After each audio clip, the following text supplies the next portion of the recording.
Hey everyone, Theo here. Today I'm reviewing the Teclast ArtPad Pro, a 12.7-inch Android tablet that's marketed to people for drawing. And this comes with pen support, and they even designed the pen to snap magnetically at the top, just like the iPad Pro.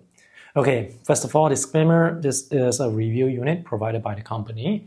And in this video, I'll just present to you my findings so that you can decide whether this is worth the money. And at the time of making this video, the price is not listed on their product page yet, but I was told that this tablet will be selling at $279 US.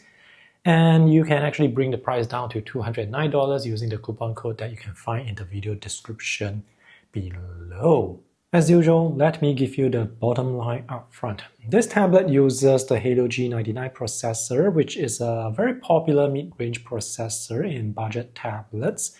And there is 8 gigs of RAM with 256 gigs of internal storage with micro SD card slot. This tablet is running on Android 15, and I'm not sure if the tablet will be getting any Android OS updates in the future. Anyway, the overall performance of this tablet is smooth, lag-free. It's not as responsive compared to more expensive tablets which are instantaneously responsive, but overall responsiveness of this tablet is actually pretty good. There's 8 gigs of RAM, so no issues with multitasking or loading many apps in the background. The display is bright, vibrant, and sharp enough. Pixelation is not really noticeable. Resolution is 2176 by 1600. Refresh rate is 60 Hz.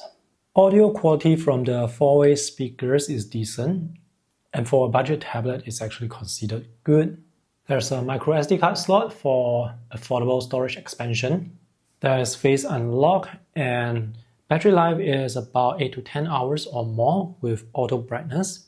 This is the Teclast T pen. This pen uses USI 2 technology. The pen supports pressure sensitivity, tilt and pump rejection, and unfortunately all those 3 features do not work well. This pen can still be used for drawing. It's just that the line art will not be that accurate due to the diagonal line wobble.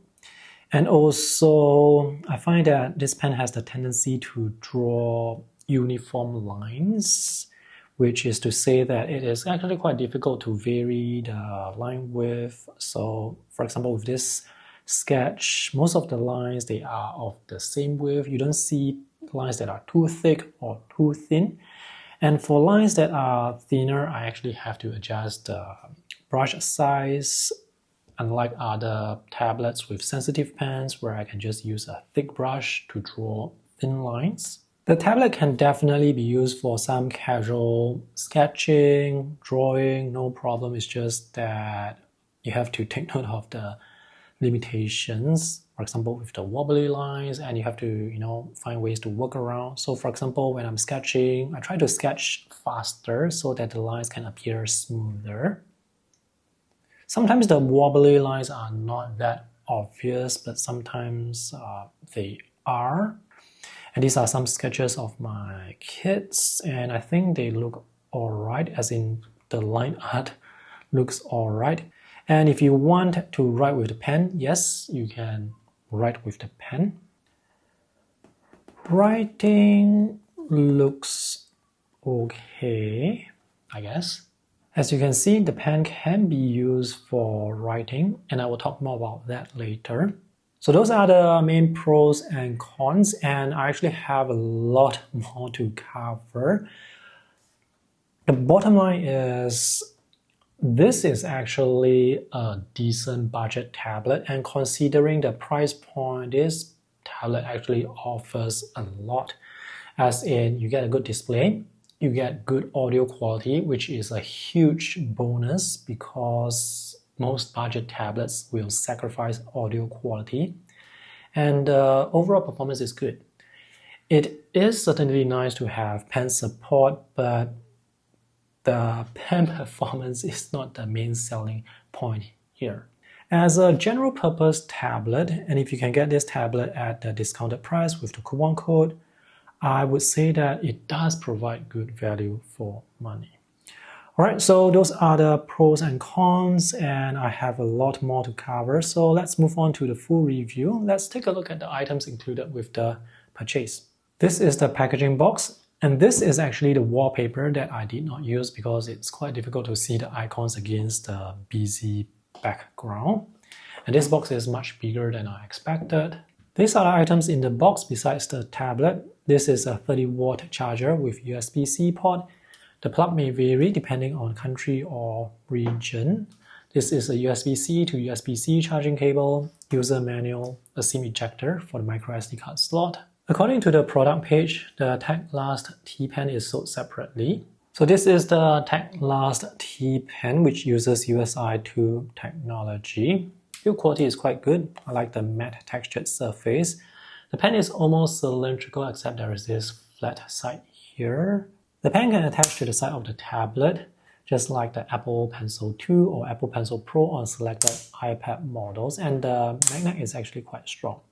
However, this is not for Bluetooth pairing and for charging. This pen can work without Bluetooth, and as I roll over these areas, you can see the tablet can detect the pen. This pen has an internal battery, and for charging you have to charge it with the USB-C port. This pen has to be powered on before you can use it, and to power on the pen you just press the side button and the green light will appear. Now it seems like there are two buttons on this pen, but from my testing they both work the same, so it could just be one button. That's a plastic pen tip and it's replaceable, but the company did not provide any pen tip replacement. And this is how the pen tip looks. It's quite thick, thicker compared to other pen tips that I have seen.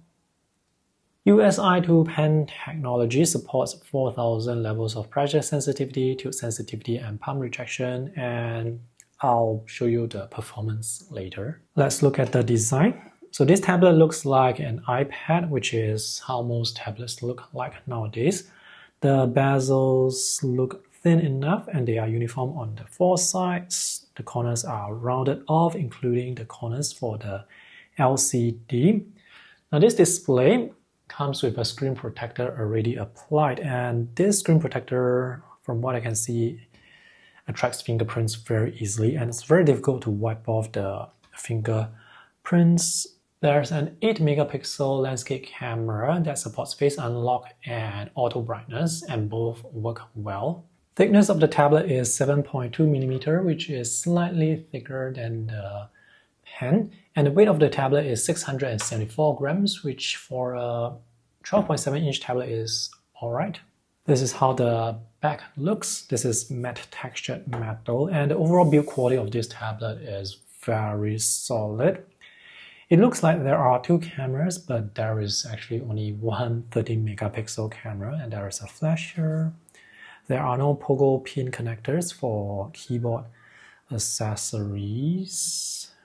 This USB-C port only has USB 2 transfer speed and does not support video output. On this side we have a power button and two speakers, and there are two more speakers on the other side. The four-way speakers sound good for a budget tablet. There is clarity, decent amount of treble, not much bass, but that's not surprising. So the audio quality is actually much better than I expected for a budget tablet. If you want to use this tablet as a multimedia device, audio quality is quite important. By the way, if you have Amazon Prime, this show Dev's Game is incredible. This display is bright, vibrant, and sharp. The company did not list the brightness, but from what I can see, this is definitely much brighter than I expected, again for a budget tablet. The resolution is 2176 by 1600, and on this 12.7-inch LCD, pixelation is not really noticeable. Color quality is good, again better than expected for a budget tablet. And for this tablet, there is an additional button here at the top right corner in landscape orientation, where you can press and you can switch different color modes. So that was the standard mode earlier, and this is the ink mode. So there will be some animation, and this will desaturate the colors. In this case, give you the ink mode. And if you move to the home page, you can see that the wallpaper is gone. Let's press that again and switch to the pastel mode. So this will give you the desaturated color. If you're reading comics, this is how comics would look with the pastel mode. I don't think it looks good with this color mode. So let me switch over to standard mode, which will give you the vibrant colors, which is going to look so much better. I think ink mode also looks decent. Let's switch over to ink mode again. Anyway, I usually use my tablets with standard mode. I don't use all these color modes. So ink mode actually does a pretty good job at converting the colors into black and white. Aspect ratio of this display is almost 7:5. So if you are watching videos with 16:9 aspect ratio, there will be noticeable black bars at the top and bottom. Let's talk about performance. So this tablet is using the Helio G99 processor, which is considered a mid-range processor, and it's a very popular processor for budget tablets, so I'm not surprised to see that in this tablet.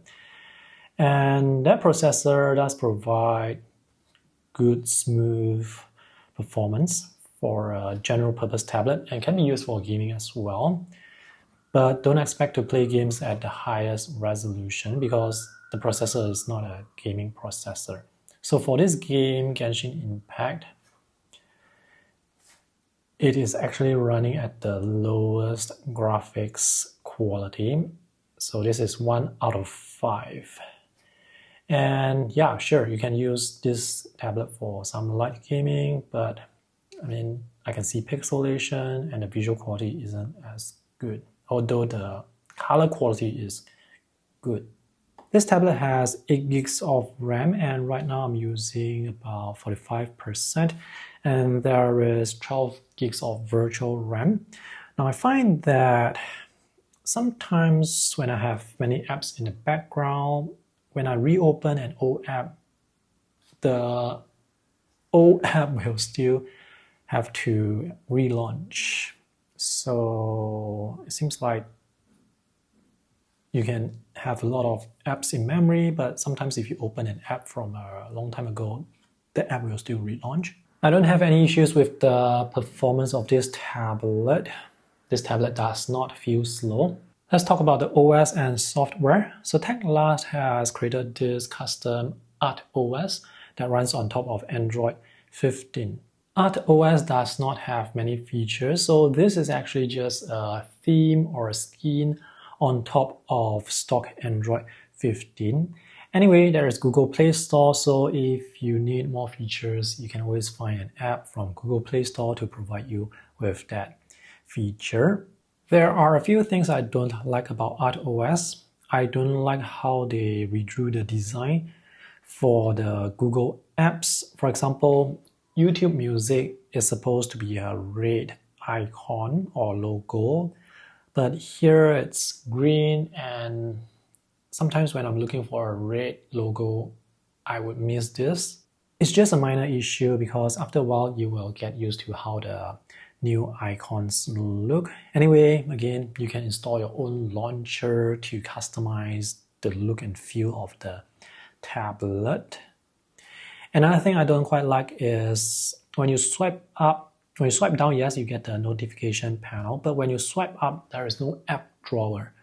So to get to the app drawer, it requires an extra step. You have to swipe up from the bottom to get to the app switcher, and then you have to tap here to get to the app drawer.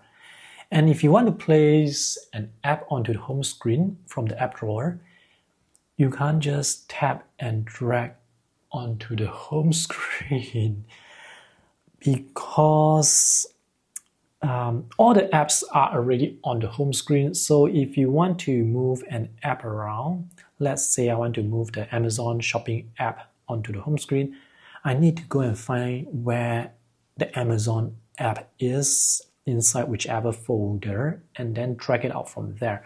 I can't just drag it from the app gallery. Wow, this is very inconvenient. If you want to use split screen mode, the main app that is open will go to the right side. For example, now I'm using Google Chrome. So if I swipe up, I tap here to split screen. I can choose another app. Let's have YouTube. So Google Chrome will go to the right side. If you want Google Chrome to go to the left side, you have to open another main app first before you can split screen so that the main app will go to the right side and Google Chrome will go to the left side.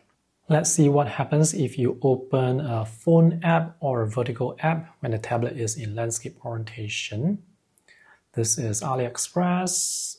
It looks fine, but the UI is actually off. Let's open up another app, Shopee. So there is no way to rotate the vertical app. If you want to rotate vertical apps, you can download some rotation apps from the Google Play Store, but even so, the UI may not look right. So that's a very common problem with most Android tablets. Oh, one thing I do appreciate is there is no bloatware. Let's talk about drawing experience. So there are many capable drawing apps available from the Google Play Store. This is Mediabank Paint. So even with the palette by the side here, there's still a good amount of space to work with for drawing. And if I add another palette, then this space becomes too small. Let me hide the palettes and let me put my A5 size sketchbook on the tablet just to show you how big the display is compared to my A5 size sketchbook.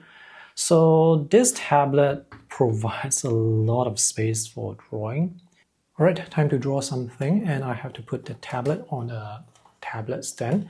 Now 674 grams is actually not considered heavy for a 12.7 inch tablet, but it's still quite heavy if you have to hold the tablet in hand for drawing. For drawing, I'm going to use Infinite Painter and Concepts. I actually wanted to use Mediabank Paint. Now notice as I swipe up, I don't see the recent apps here. I actually have to move to the app that I want. So this is Mediabank Paint, and I tried drawing for a few minutes and this app just does not work well on the tablet because there is very noticeable latency. Other apps have less latency, and also I've disabled the double tap shortcut because palm rejection does not work well. Another issue that I have here is when I try to draw thin lines, thick lines will appear. And there's no way for me to tweak the pressure curve for this app because this app does not have that feature that lets you tweak the pressure curve. So if I want to draw thin lines, for example, I would have to reduce the brush size to draw the thin lines. If I want to draw thick lines, I have to increase the brush size to draw the thick lines. And this constant adjustment of the brush pressure, brush size is tedious. So that's why I'm not using Mediabank Paint. So let's go back to Infinite Painter. Now this app lets you adjust the pressure curve, which I have actually done so. Now this pressure curve allows me to draw thinner lines more easily. So this allows me to very quickly create some drafting sketches with thin lines. And now I'm going to switch to black, go onto the top layer, and start drawing. I have double tap undo enabled, so let me just put the wheel there. Okay, this is a good size for drawing. This is great. there is a lot of space for drawing, and I can rest my palm on the display. One thing you may notice here is when my camera is pointed at the tablet from an angle, this side of the tablet looks darker. Yeah, so there is some brightness or gradation going on when you view the tablet from the side. But when you're viewing the display from the front, the visual quality is going to look good. So I'm going to draw this diagonal line here. This is drawn at a slow speed. See the wobble? Yeah, this is not good. So if you do not like the wobble, you will have to draw faster to get smoother lines. And the thing is, sometimes when drawing, you want to draw slower so that you can draw more accurately. And when you draw slower, that is when the issue with diagonal lines will appear, which is definitely going to affect, obviously, line quality. Take a look at the wobble here. This is very obvious. This is not that great for drawing. There's just no way I can put this.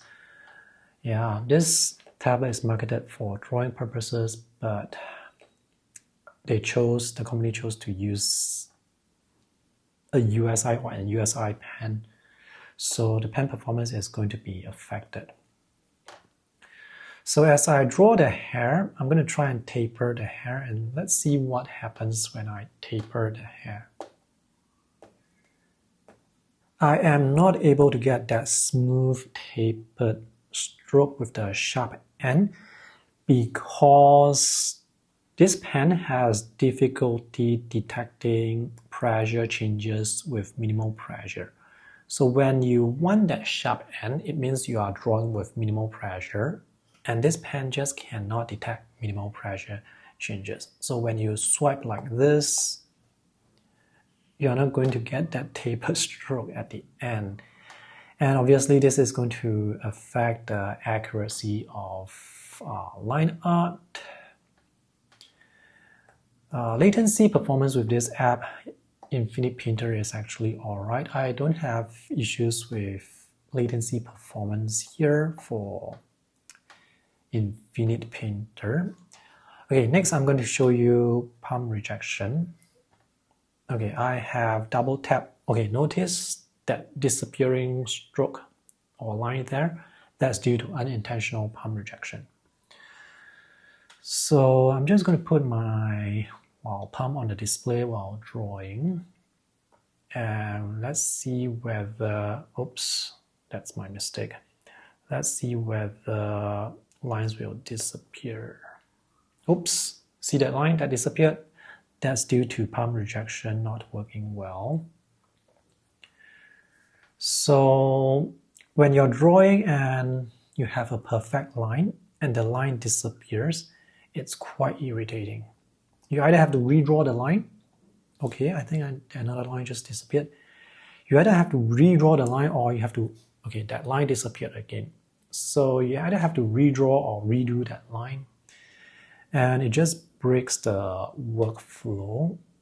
When you're drawing, you have to constantly redo, redraw. It's very tedious. It just undoes all your effort. Okay, it's still possible to create tapered strokes. You just have to do it this way. Let me just undo this. So just vary your pressure like this. Yeah, so you can get tapered strokes that way. Oops, it's not smooth. Thin, thick, thin, yeah. But this line is also affected by diagonal line wobble. Yeah, and the issue with those disappearing lines is sometimes after a few minutes of drawing, you may notice a line that you have drawn disappear.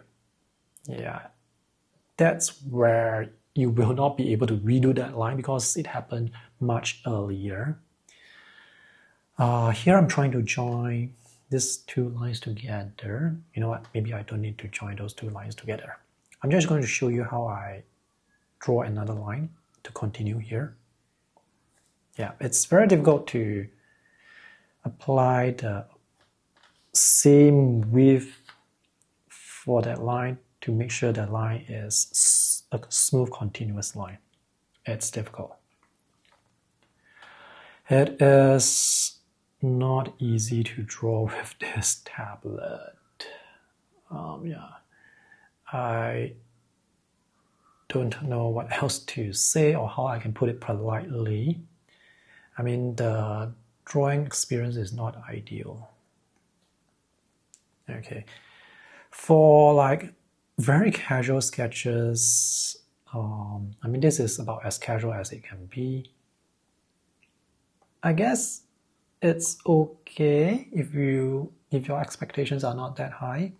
To prevent accidental undos, you can actually just disable undo completely, the double tap undo. Just go into the settings, disable double tap undo, and you will not have any accidental undos. But that also means that if you want to undo, you have to use the soft buttons, the shortcut buttons, which may not be as convenient. Okay, so after tweaking the pressure curve, at least for this app, I am able to get the thin and thick lines. But, I mean, as you can see, the line art. See this line here? It's not smooth, and the line here, it's not smooth. If you look at the sketch from like a distance, I guess it looks alright. But I mean, you really have to work around the limitations when drawing with this tablet. Okay, let's color this. The pen tip glides quite easily on the display because, well, it's a very glossy display. It's going to take some time to get used to. Let's draw some dots. Maybe let's create some very fine hatching lines. Yeah, this is possible with this app because I have already tweaked the pressure curve. One of the lines that disappeared due to the pump rejection. So it is possible to draw on this tablet, but it's not easy. I want to show you tilt sensitivity first. Let's go with Sketchbook. So Sketchbook usually has good support for tilt sensitivity. Let's switch to a pencil. I was testing the ink pen with Sketchbook earlier, and you can see the wobble here too. So this is Sketchbook with the pencil brush. This is with minimal pressure, with heavy pressure, and this is with tilt. Yeah. So for this app, I can have thin, darker lines, tilt, thin, broad with tilt, thin, broad with tilt. It's not too bad. Tilt actually works well here. It's just that there will still be the diagonal line wobble. And if you control your lines, if you control your tilt properly, you can get smooth transition. This is a bit too abrupt. The transition here is too abrupt. But if you control properly, you can get smooth transition with tilt. Now for concepts, I have thin, thick, and this is, okay, tilt works now, but you can see I tilt the brush here, but you only work here. And now I'm tilting the brush. Okay, now it works here, but it doesn't work here. Let's tilt the brush again. Doesn't work. Yeah. Doesn't work. So tilt is a bit random with these app concepts. So for this tablet and the pen, you have to find out which are the apps that work best. Some apps do not work well, some apps will actually work well. And Concepts, believe it or not, actually works quite well with this app, with the exception of Tilt Performance. So I'm just going to sketch something really quickly. This app is actually quite forgiving, even if you have like a lousy pen, or if the pen pressure performance is not working well. So now I want to join this line and continue all the way down. We shall see whether we can actually join the line smoothly. And we can join the line smoothly. But here you can see there is the diagonal line wobble. Oops, accidental undo. So I have to redo, 3-finger redo. Does not work. Okay, because I disable it, so let's set 3-finger to redo. Okay, it can redo, which is great. Some tablets do not support 3-finger gestures. Now for this app, I have set the side button to select.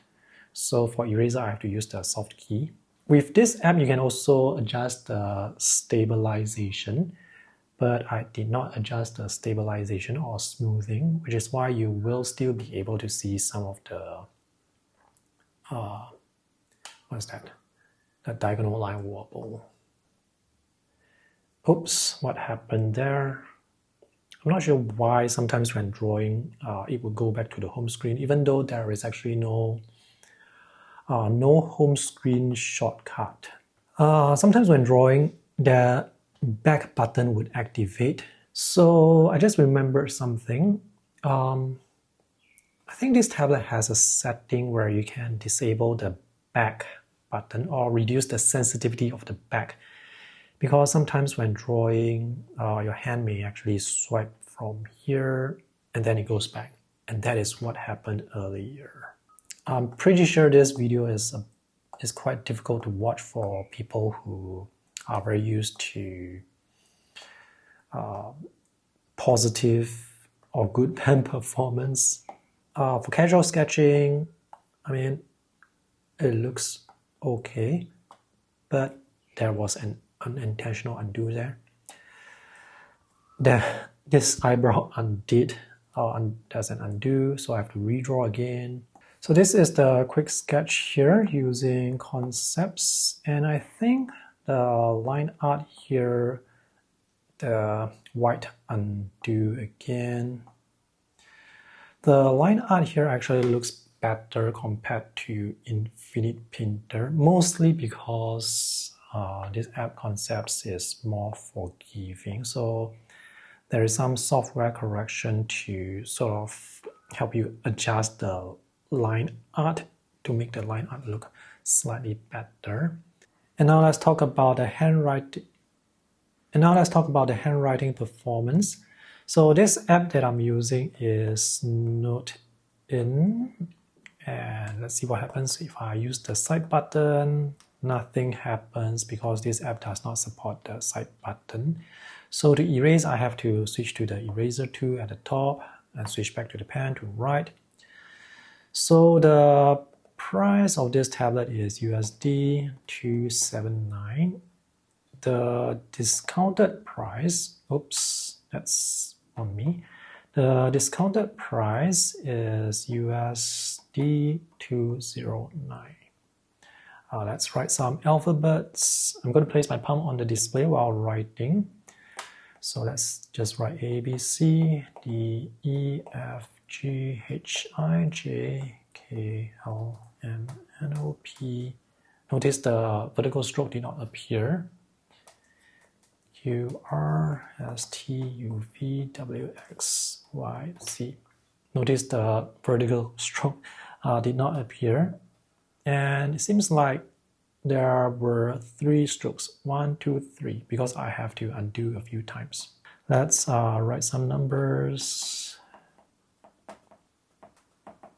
Okay, the vertical stroke did not appear again for some reason. The tablet and pen, I would say, is able to capture my handwriting style, but it's not as accurate compared to other tablets and pens that I have tested, but this is actually still alright.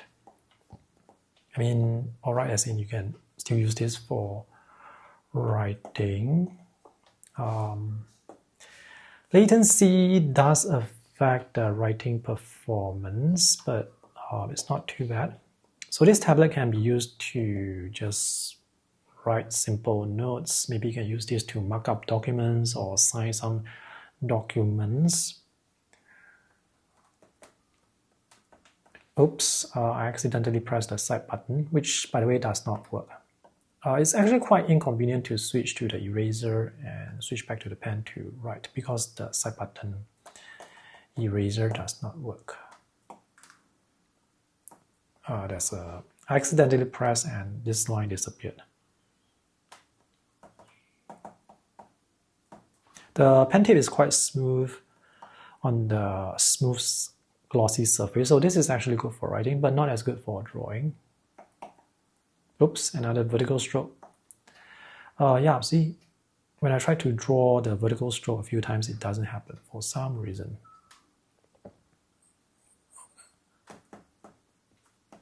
And also sometimes when I rest my thumb on the display, sometimes the words may disappear. Oh, notice the G disappeared. Yeah, that's palm rejection not working that well. So this pen can be used for writing. It's just that there are some issues that you will have to deal with. As you can see, issues with palm rejection mostly, and also sometimes when drawing, some of the lines do not appear for some reason.